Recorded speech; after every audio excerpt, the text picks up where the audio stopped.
Today is 18th. Thursday, December 18th.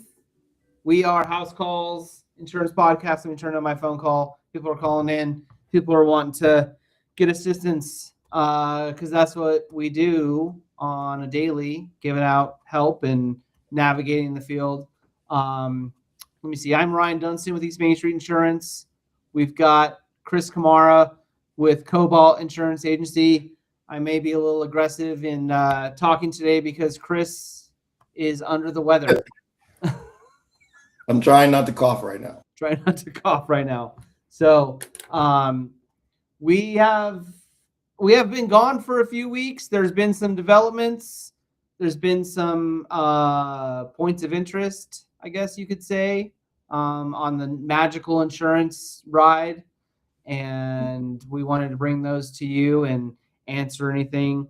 And as always, if you're watching us, you've got a question, you've got a comment, you've got a concern, please pop it into the chat and we'll definitely see about answering it live here today, or we will answer it on our next podcast.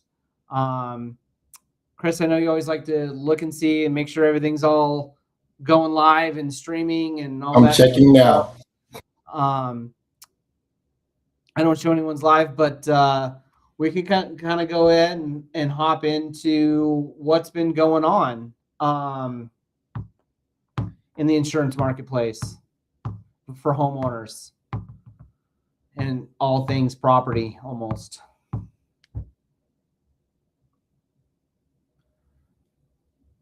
Let me see. Oh, did we not? Yeah, we did. We did do that. Share.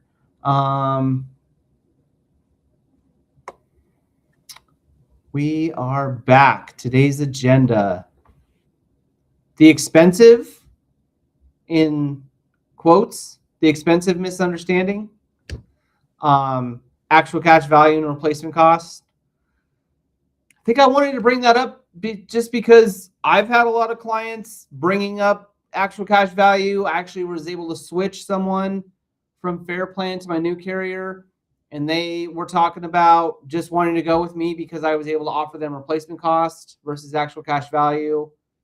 There are some other things that came up in the chat that we're in about granting some, what was it? Like an underwriting exception. That was news to me. Yeah. That's really impressive that you can do something like that. It pertained directly to the roof type. So comp shingle, we know, has a usable life, maybe 20 years. Some people get pushed to 25, depending on the situation. Yeah. But like my home was built in 2000. It's 25-year-old tile roof, and it's going to last forever. So it was interesting to hear that we can reach out to a certain carrier, the Fair Plan, and see if we can get an exception to the ACV versus RCV thing. Yeah. And I think it is because I talked with one of the liaisons and he was talking about how Fair Plan is trying to change that in their underwriting model and account for higher graded roof styles, tile, metal. Trying to think what else there is. The standing seam. Slate. Which one? Slate. Yeah, slate. So yeah, I think that they're trying to account for that, but the time being, because they're so old and outdated, that there's a lot more approval they have to go through to make those changes. So, yeah, we'll always try and see what we can do to try and help you get replacement costs on your home. Obviously, that's the most ideal positioning that you need to be at in order to be paid out at the time of a claim. What was the other thing? That kind of segues us into that new law that was slated for January 1st, the SB 525. So right now, there's not a lot of options for manufactured mobiles, modular homes as far as carriers that are writing them. Most of the carriers that are writing them at the moment are only offering actual cash value. So there's no way to get replacement cost. So this new law is basically flipping that. So they have to offer replacement cost. Um, I think, I'm sorry, I think I'm a little behind. Let me go back to the slides. oh, I apologize. I've not been keeping up. that's all right. So you already went over the roofs, We went over the stuff. Yeah, and then there's that one. Sorry. that's all right. You're sick. I get it. You're doing great.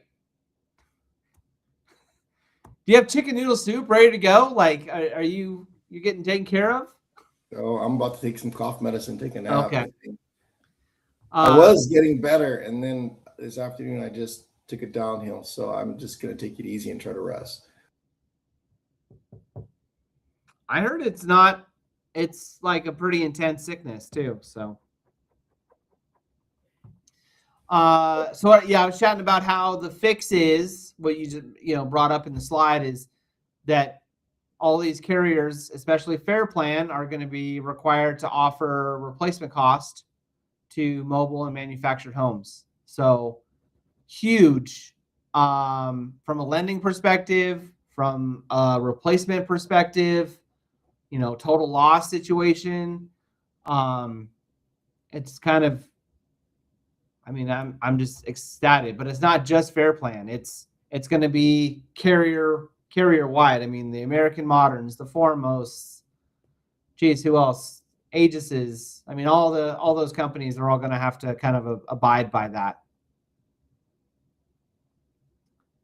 Not according to this, though, right? They're going to be pressured because they're just going to be pressured. Yeah, I mean, it's like you need, like these other carriers are doing it. You need to also offer it. It's probably going to take them a lot of time to change their policy forms, but I mean, it's the step in the right direction of getting it implemented.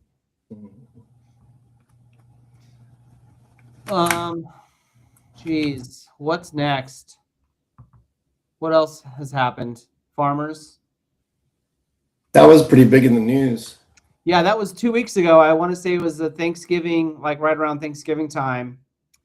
And I didn't pull up that headline I didn't remember. It was on like Insurance News, or maybe Farmers made this bold statement, but they were like vowing to write a new 300,000 customers in all of the WUI areas, or the wildland urban interface areas, starting immediately. They were like, we're going to start doing this right now. Next year, we're planning to, I think, make more effort to get out to those areas and start taking on newer homeowners insurance. So this is directly from the newsroom from Farmers Insurance.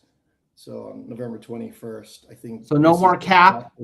No more cap. That's the first thing. So right now, Farmers agents were capped at only writing a certain amount of policies per month, 9,500 policies. So no more for that. So that's kind of huge. And then this is what you were speaking to here. And then, yeah, in 300,000 new people in distressed areas. I've heard that it's not like all the way up, protection line 10, or, I think they still use Fireline scores.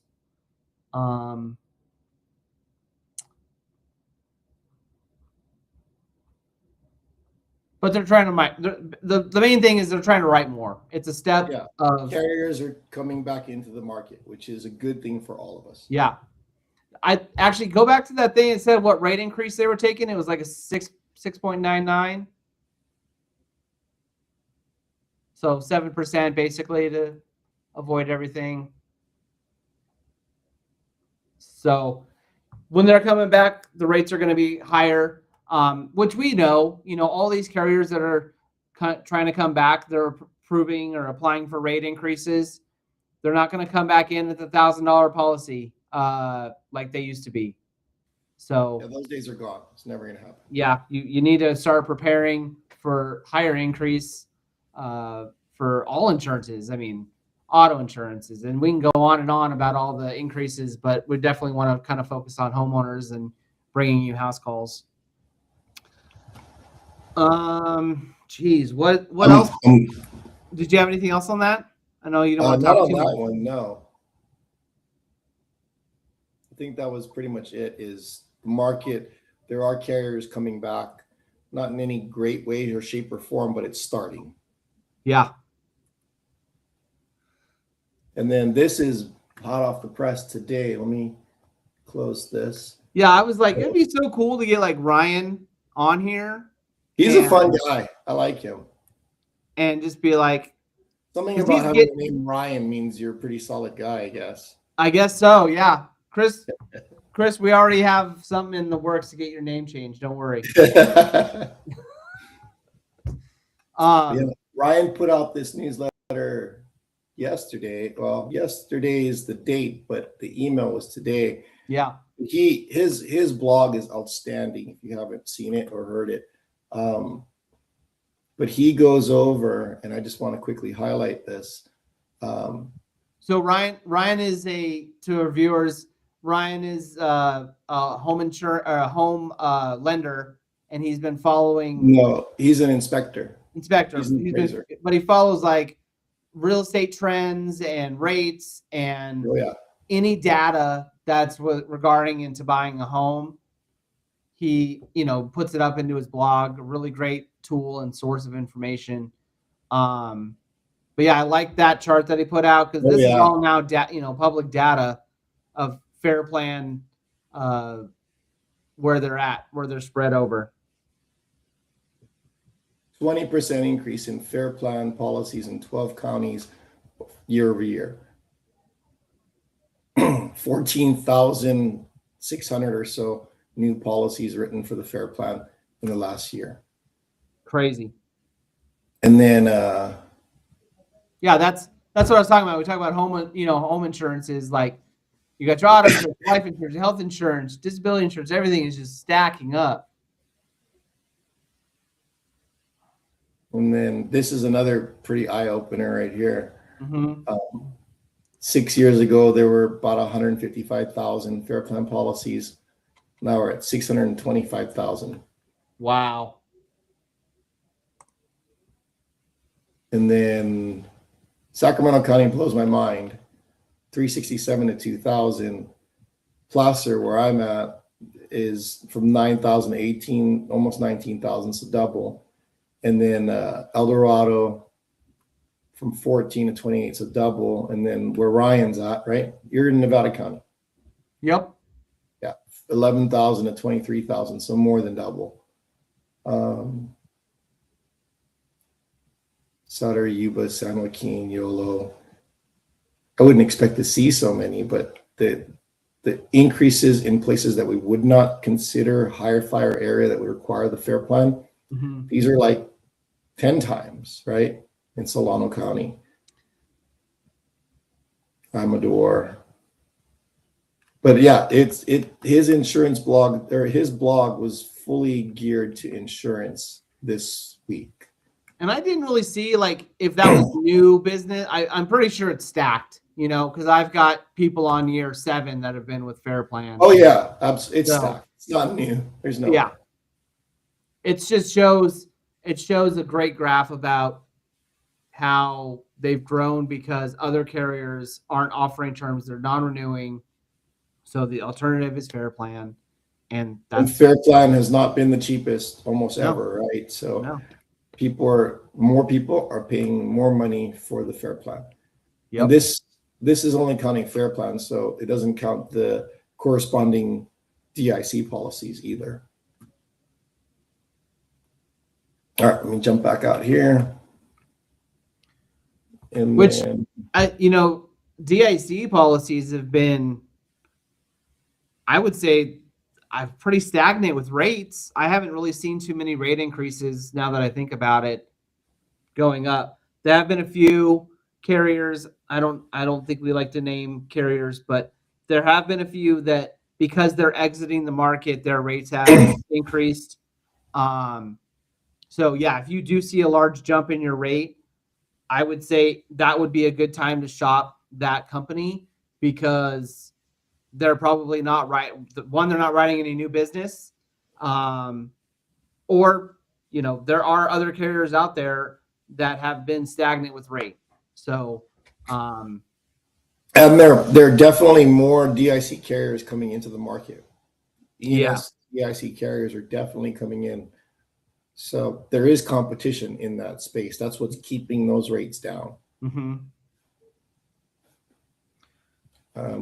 Oops, there we go. Next slide. Know your policy type.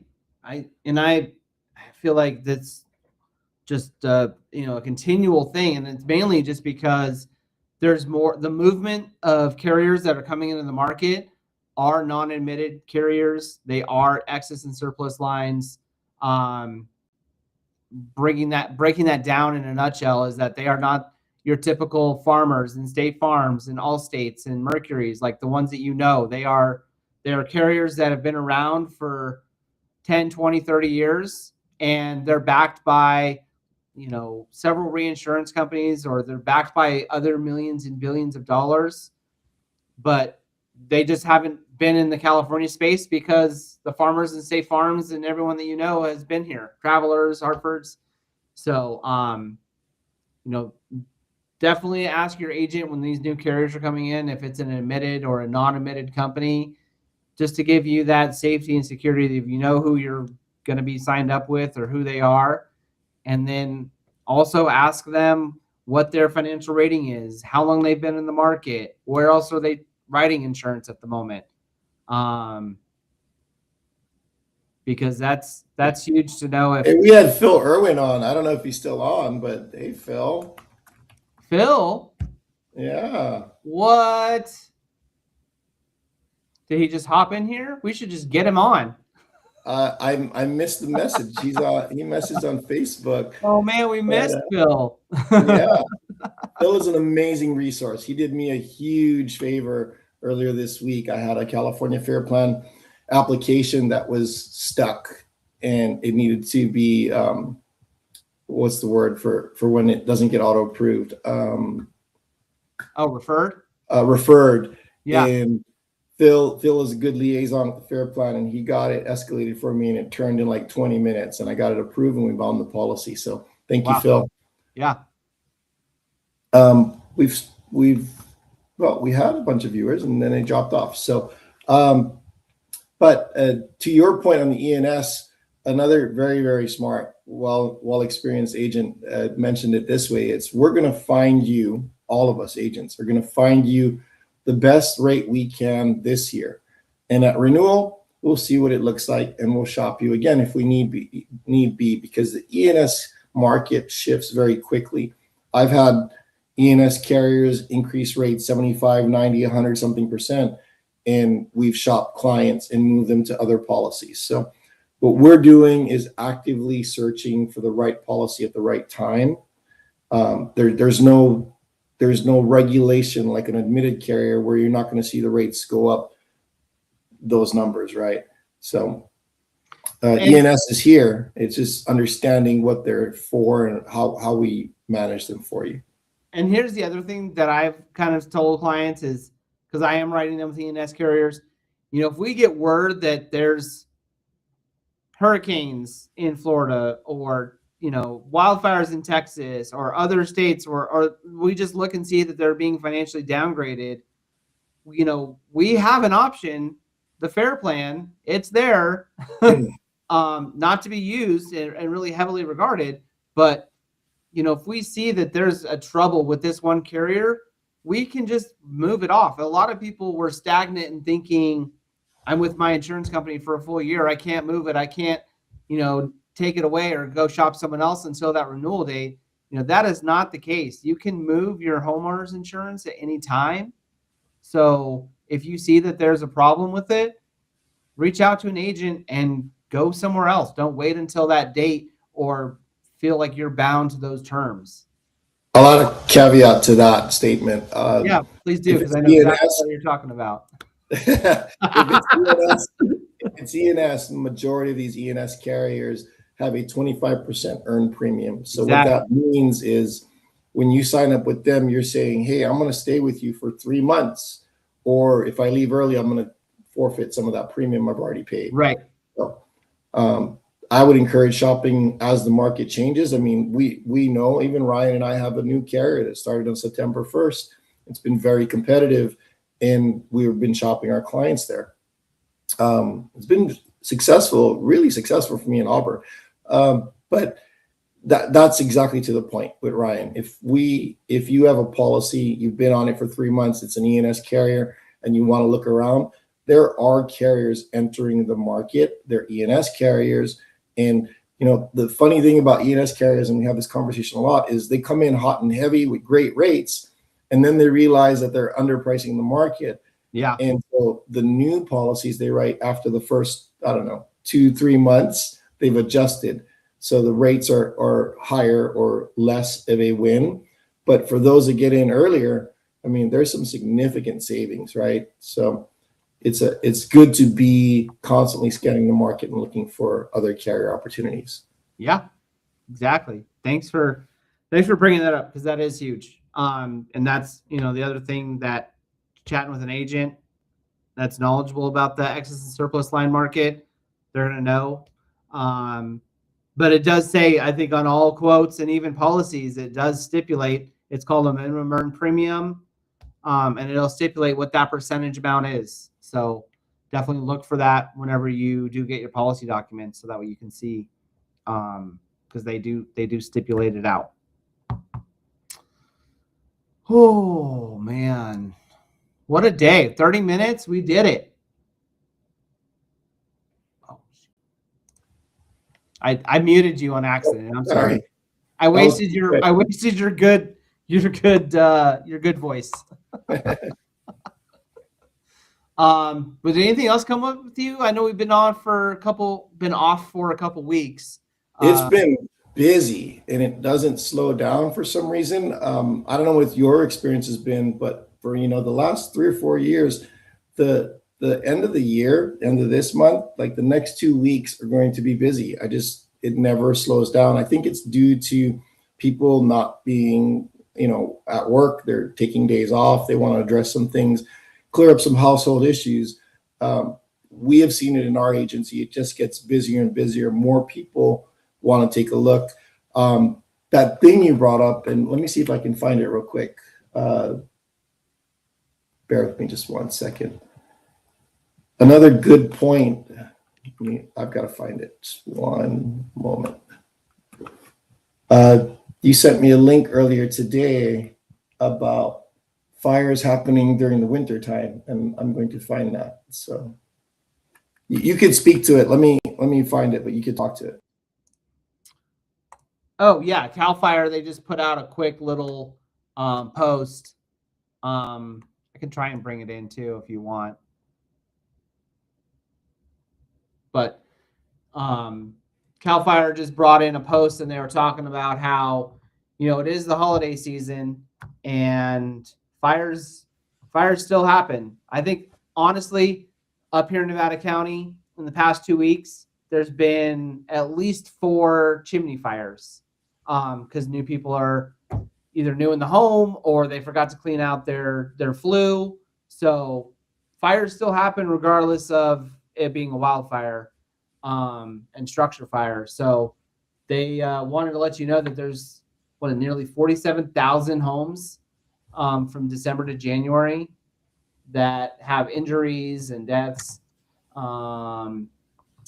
So I guess just like the main thing is make safety your greatest gift. So never leave candles unattended. I've actually had a claim recently that got started by a candle. Keep trees and decorations at least 3 feet from heat sources. Open flame. Inspect your lights and your cords, and turn off all of your decorations before leaving the home or going to sleep.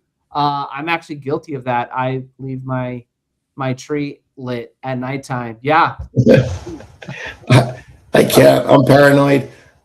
And then another good tip for that, if you've got stuff plugged in that doesn't typically plug in, or extension cords, etc.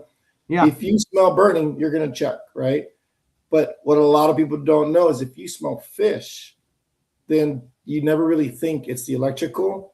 And I've seen more than a few articles now that people smelled fish and it was actually their electrical wires or whatever. Wow. Something about the oil or whatever in the plastic gives off that smell. So just something to think of. Anyone thinks if you smell smoke, you're going to check it out. But if you smell fish and you don't expect to smell fish, maybe go check your electrical outlets. Yeah, that's a great tip.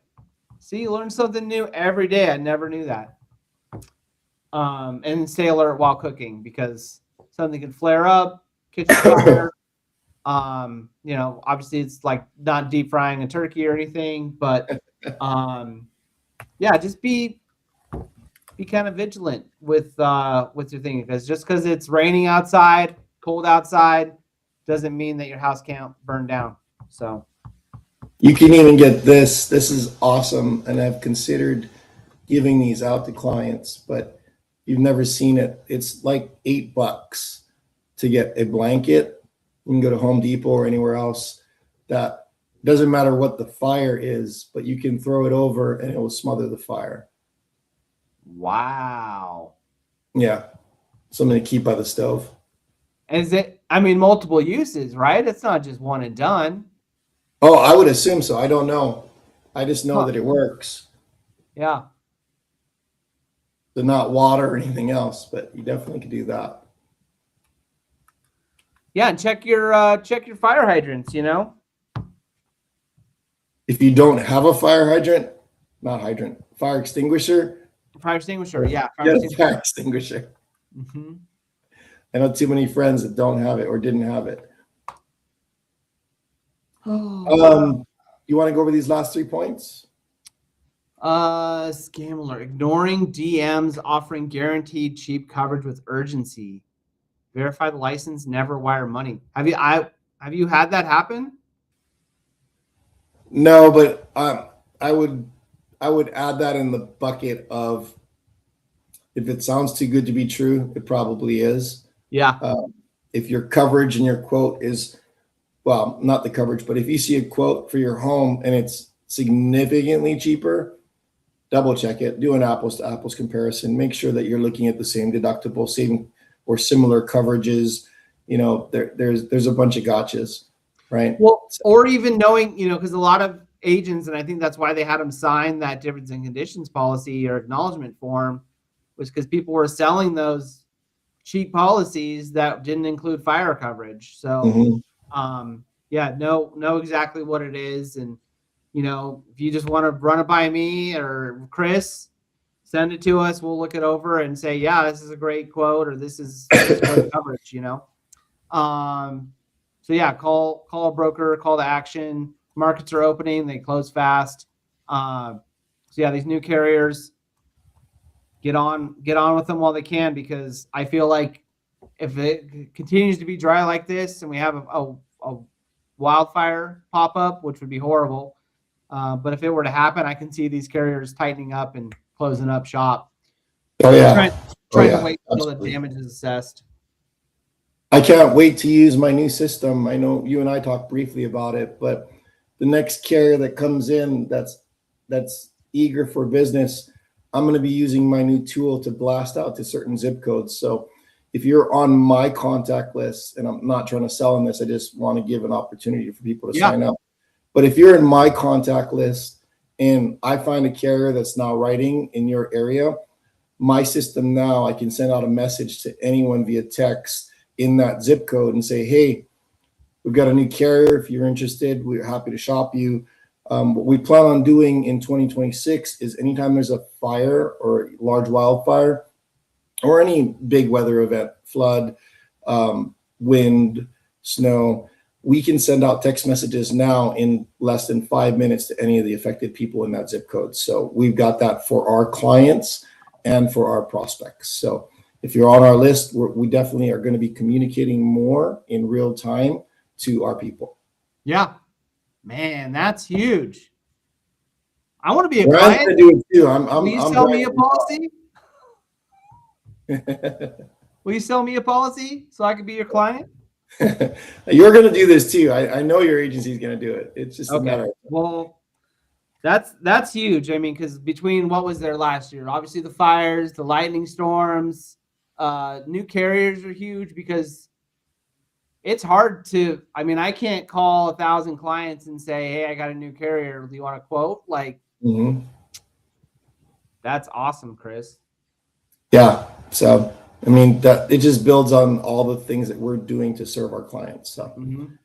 again, not trying to sell, just something about being real time in what's happening is going to be an advantage definitely to people. Yeah. Loving it. Well, thanks for hopping on late. Better late than never. Is that how the saying goes? Yeah, we made it happen. I'm going to go take some cough medicine now and try and rest. Some soup. Maybe later. I can't eat Maybe right later. now. I don't know if we're gonna do next week. I mean, it's Christmas. We're not, I thought. Next So week's the we may Christmas. sign off for another couple weeks. Maybe Yeah, come hold back. on. 1 second. Next week's Christmas. We're not doing it on Christmas. And then the week after that is New Year's. We're not doing it on New Year's. So we will be back on January 8th, I think. If there's late breaking news that we need to bring out to you during the next week, we'll definitely let you know. But we appreciate everyone watching. House calls kind of going off, and we'd love to try and bring it out to more masses and fine tune it for you guys. So Yeah, we want to be the resource for you. yeah. All right, Cool. man. Merry Sounds Christmas, like- Happy New Year. Melikilikimaka. You gonna end the stream?